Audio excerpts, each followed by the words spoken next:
Good morning. Welcome to Winnipeg. And welcome to a continuation of Pizza Day. Yeah, you know, when I realized that I'd forgotten pizza yesterday, I had already said see you tomorrow. And I think the video was just winding down. I forget what I was doing there to sort of close it off. And the thought flashed through my mind, oh, I forgot the pizza episode segment. And then I thought, you know, I just don't have time. And and after I pushed stop there, I thought, you know, should I, take the time out? And I thought, I don't want to be leaving everything till the last minute because my coffee visitor was coming soon. Still had a lot of editing to do. I wanted to get myself ready to go out on my e-bike after the coffee visitor left, which I did, and it went pretty good. In fact, it went real good. I got the balaclava adjusted so that the hole for my mouth is in the right place, and I finally figured out how to get the thing adjusted over my face so it didn't hurt my nose. Anyway, enough about that. Yeah. Anyway, we're gonna have pizza day today. Yeah, this cup is gonna get worn out here. It gets used about 2-3 times more than any of the other cups. Okay, now, why is Corey's piece of the USS Iowa planking sitting here on the table? Well, it's to remind me to wish Corey a happy birthday today. Yeah. Now, I know very few of your birthdays. Some I know because you've made it public. Well, happy birthday, Corey. And you know what? I see this every single morning when I'm lining my camera up because it's sitting up on the top there, on the top of the ship case, between Perspective Pete and that photo of the USS Iowa that you sent. So I really do appreciate it. Something like this, I've often said, don't send me gifts, but and really I mean that. I would prefer people don't send me gifts. However, something like this, I really appreciate it. This when we were doing the USS Iowa build, this was just so meaningful. I remember when I first got it, I thought that it went this way up. But this is actually the bottom where it had been sitting on the steel deck, and the water, I guess, and so on had rotted the inside here and so on. But this is supposed to be a genuine piece from the USS Iowa's planking, because they did a lot of renovations on the ship. Now, I've mentioned this before, but that's one of the reasons why I got the USS Iowa. Is because you can actually go and see that actual ship. I mean, that's really something. Now, it doesn't look 100% now like it did when like the model, I believe, that we have over there in the case is depicted around 1943, something like that. So it has all the fittings and guns and so on of 43, whereas the Iowa now is much more modernized. Well, it's decommissioned now, but I don't know if they'd be able to bring it back to life again or not. I suppose they could, but why? It's just old technology. One missile from the enemy would take the ship out from 200 miles away. So it's just.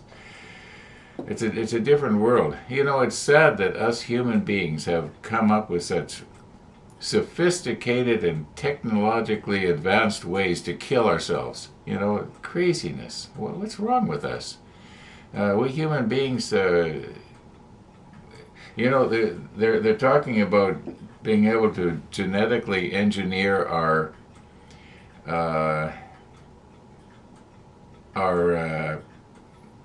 in other words, they can make us so we don't want to kill ourselves, each other. I'm kind of for that. I know it takes away your freedom of choice, but should we have the choice to hurt each other deliberately? I don't think so. It's sort of like Do we have the right to teach people something that's not true because we believe it with all our hearts? Like the way I was brought up. I was brought up believing a lot of stuff that just isn't true. Do I have the right? I think I have the right to believe that, but do I have the right to tell somebody this is the way it is? Oh, and by the way, we're going to pass the offering plate. Uh, we are getting ourselves sliding down a slippery slope here, aren't we? We were talking about pizza day and Corey's piece of planking here. Okay. Well, that's the way it goes with me lately. I have a hard time staying on the subject, don't I? Okay, now let's change the subject. I think I understand. Remember, we were looking at that piece K9 yesterday, and I think I understand what that viewer was trying to say. He was saying before you paint the door, you got to get that where I took the Sharpie and marked off because the Sharpie will bleed through. And I may have made a mistake here. Now, where is that piece? It's I think it's down in here. No, what did I do with it? Oh, here it is. Okay. Yeah. Okay. The K9. He said that the door, before you paint the door. Now, I may have made a mistake here. I thought that there was going to be a part go over top of this, but maybe there isn't. Yeah, I know there's a part that goes. Don't drop it in the coffee now. I know there's a part goes over this, but on this side, maybe that's the doorway that is supposed to be painted. But I had thought that something went over top of that. Well, we're soon going to find out because we're going to be dropping all these little parts down. They are painted now. Now there was that one little part that I did. That is the radio. I want to, where is it here? Right here. I want to take a look at that up close and see how well did our paint shrink wrap around all the detail, because you notice there was the sort of a grid in the where the radio speaker was. At least I'm assuming that's what it is.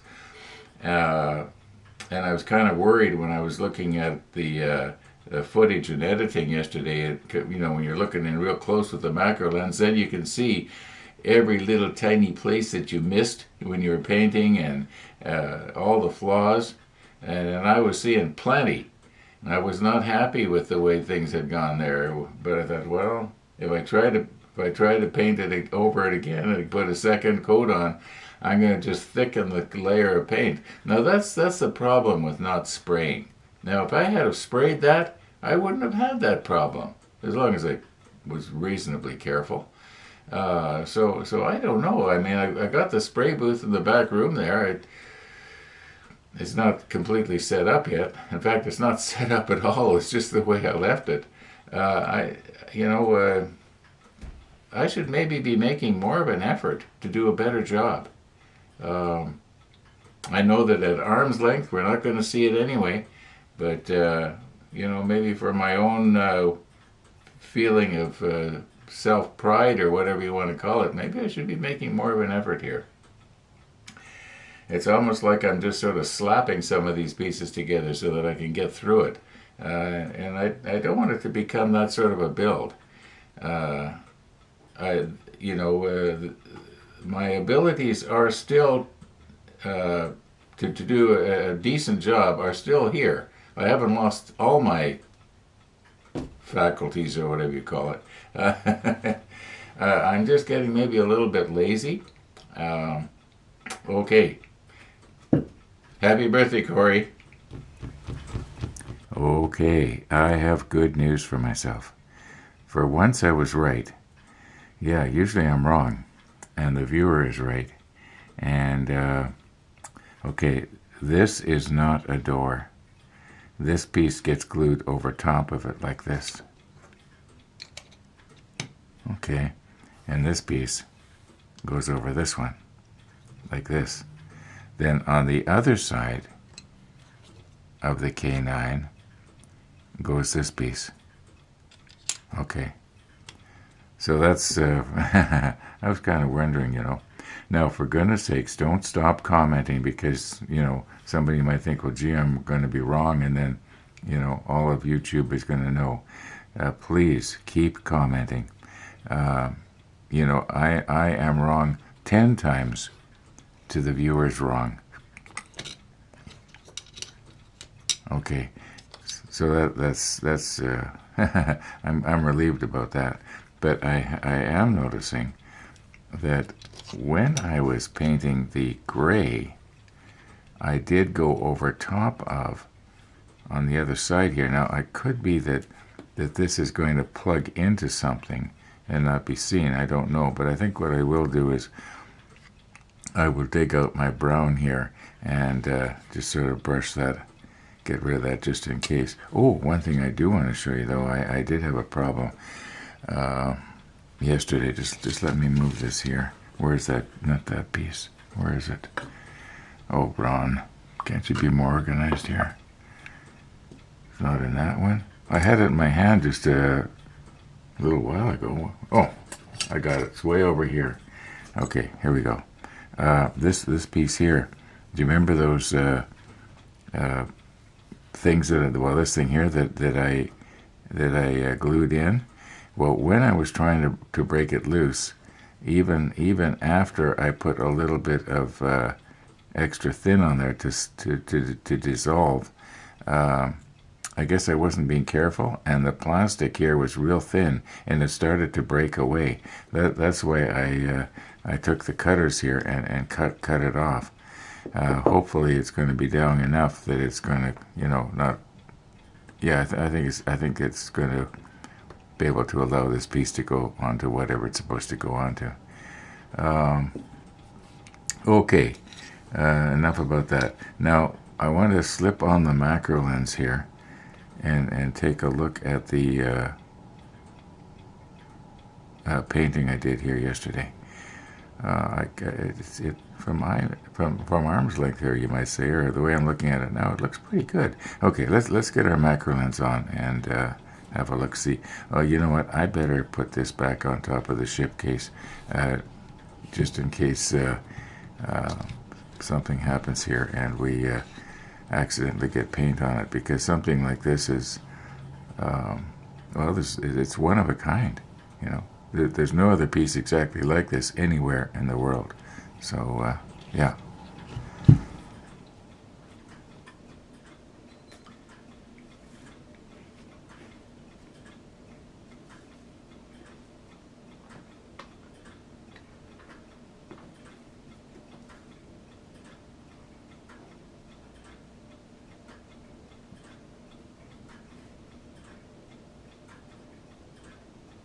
Okay, this is going to be my reference point, so that when I try to show something, if I hold it half an inch above Gabe's swab thing here, it should be in the field of view, because there's a couple of items I wanted to show you, actually 3.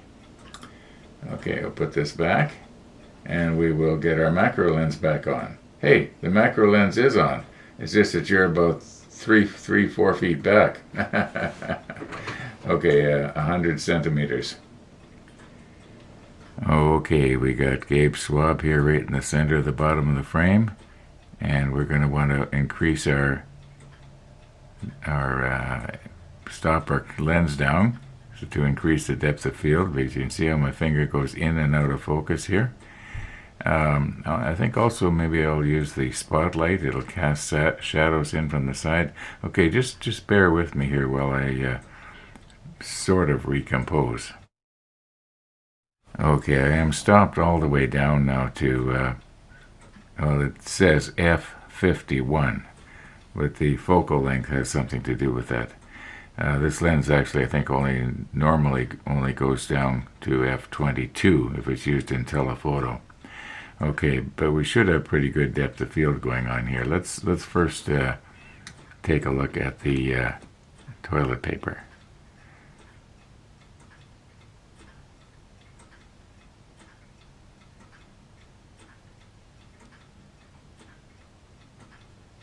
Okay.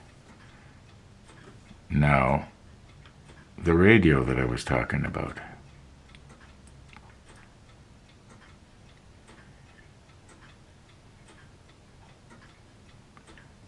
it's hard not to shake. My shaking and trembling is magnified many, many times. People would normally say, well, you have such steady hands, but when you see it up close, you find out, no, you're actually shaking. Okay, and one more thing. When I was painting the toilet seat, I noticed that I had missed a little bit. Well, probably about 15 minutes ago, I touched it up. It's probably not dry yet, but it's, yeah, we got that fixed.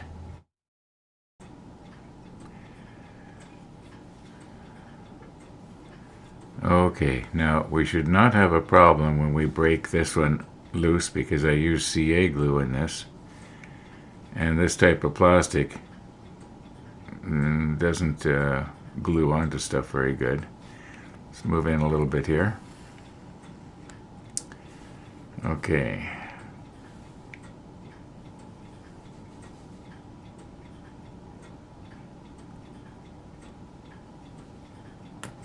There we go. All right. Now, this piece apparently requires a decal. It's actually a little radio. It's supposed to sit like this on a desk. It even looks like a little radio when you put it like that, if you zoom in onto it. Okay. So this decal goes on this like that. As near as I can tell, we only have one decal to put on. And so let's just, for the fun of it, let's see if we can do that. And it is decal number 14, which should be fairly easy to remove because it's can't talk and work at the same time here. I'll just take it like this, cut it off. Now, if you will recall,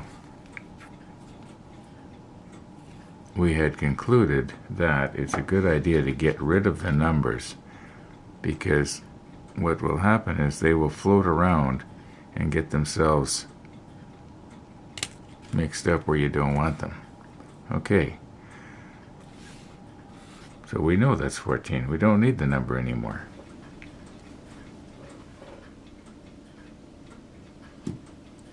Okay, I want to make sure I don't have my tweezer over top of the decal itself, just only on the paper, and I think I've got it there just about right.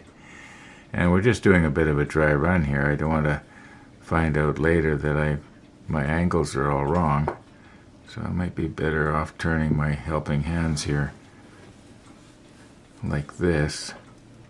Yeah. And then we can slide the decal off in the right position onto the radio. And I'll be using the micro set. I'll use one of Gabe's swabs here to get some micro set on there. Naturally, I'll just be using water to get it loose.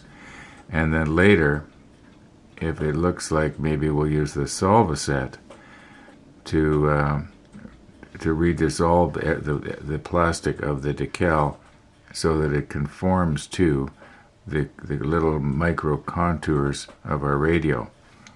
Once again, not that anybody's going to see this thing anyway, at least not real good. Okay, let's get some water here.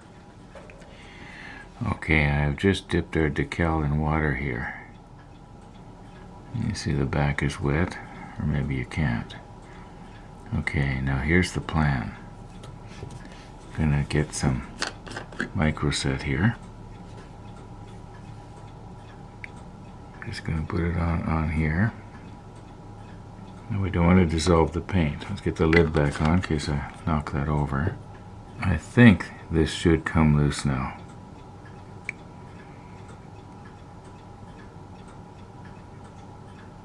Yeah.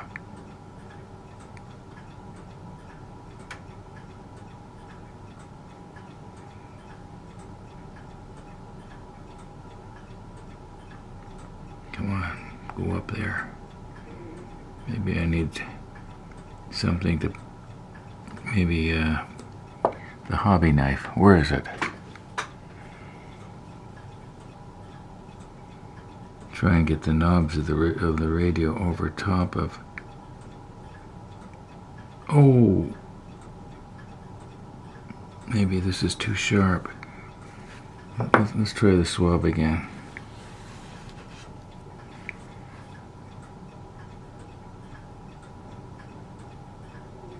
Maybe I need some more microset.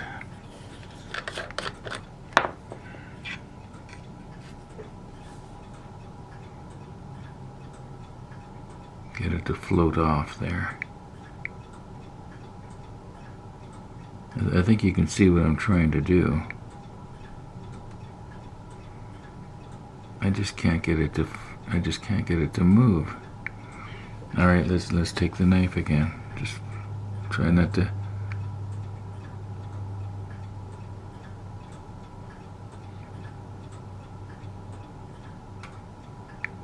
Now get this up.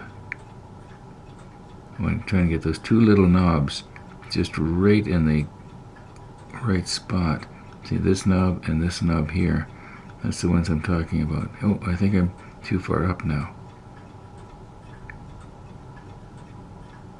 Okay, I think that's pretty good. There. Oops, now I got these ones down. Okay, now let's take another swab and see if we can absorb some of this water without it floating.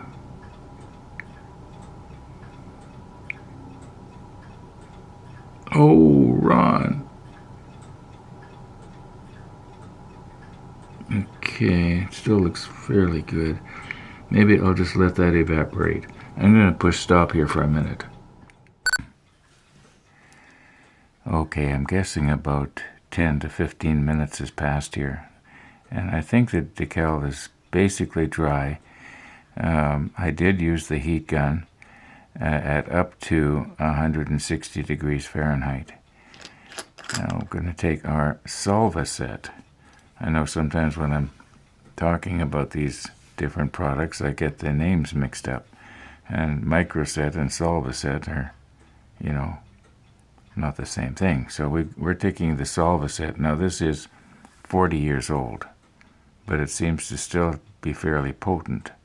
And what we're going to do is we're just going to try and put it on the decal now, and hopefully, especially around where the speaker is, it's going to conform to the little micro contours that are in the on the speaker, and maybe around the knobs too. I don't know.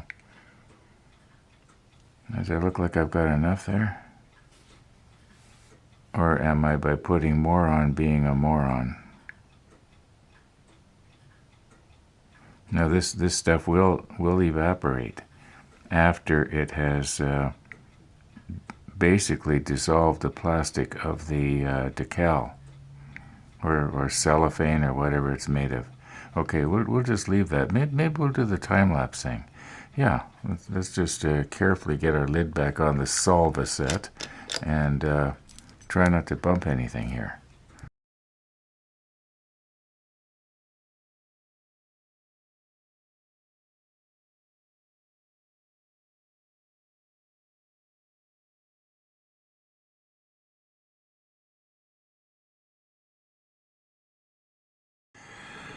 Okay, I'm guessing about 8-10 minutes maybe has passed, maybe not that long, I don't know.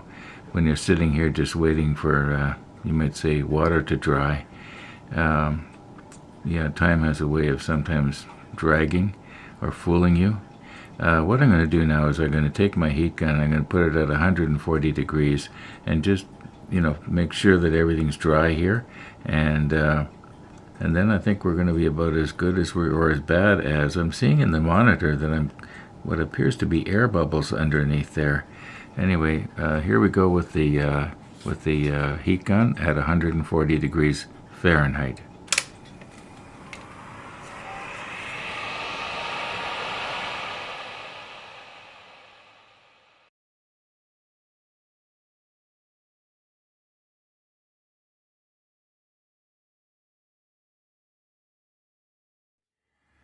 Okay, now I don't know if it's my imagination or not, but it looks like the decal over top of the dial is starting to buckle or wrinkle.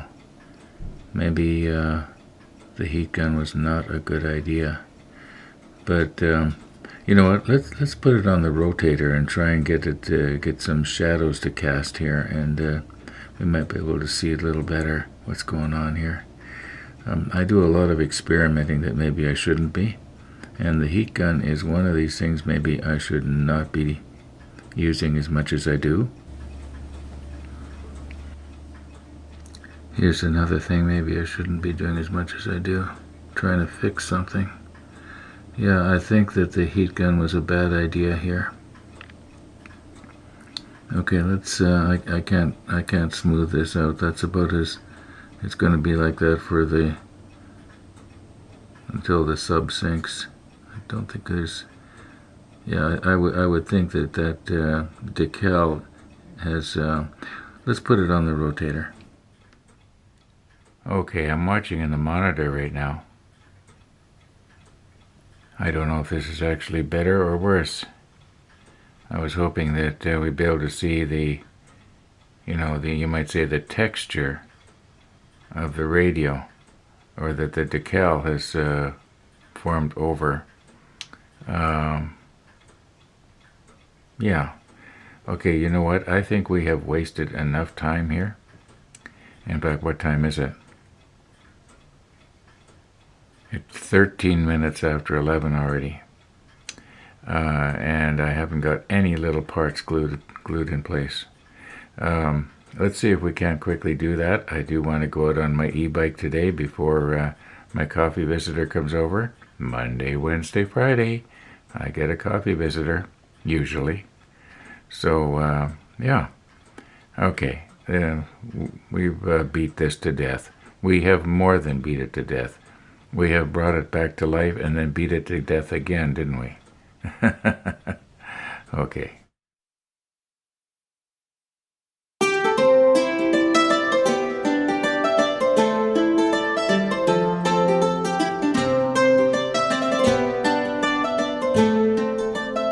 I may have left this a little bit too long in the microwave.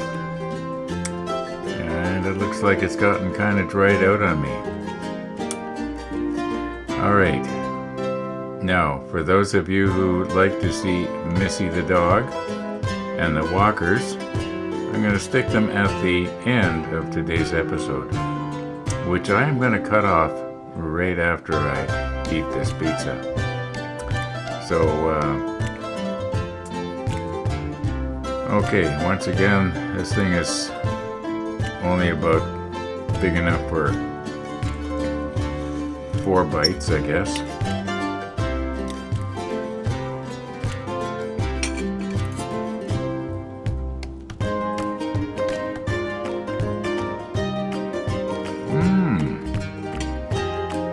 Not bad.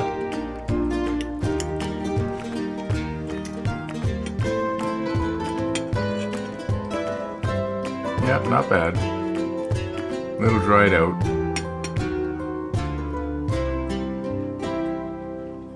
Well, I did make it about, 2 months ago? Maybe not that long.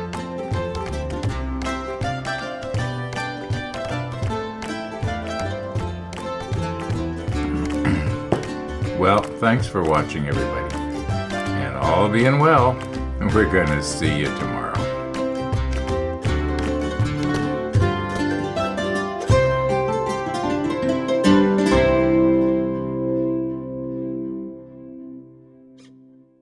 Okay, we're going to try this again. Can we get out there before Missy comes to the door? Nope, she beat me again. I heard her barking. Hello, Max. Cold. It is cold. Okay. It is cold. And here I have to give you a little tickle. Yes. Okay, now you get it. Thanks, Ron. I think it's minus 11 out there. The windchill's minus 25. Well, I'm going to stay out of the wind. Well, I'm trying to. A Okay. little difficult. We'll see ya.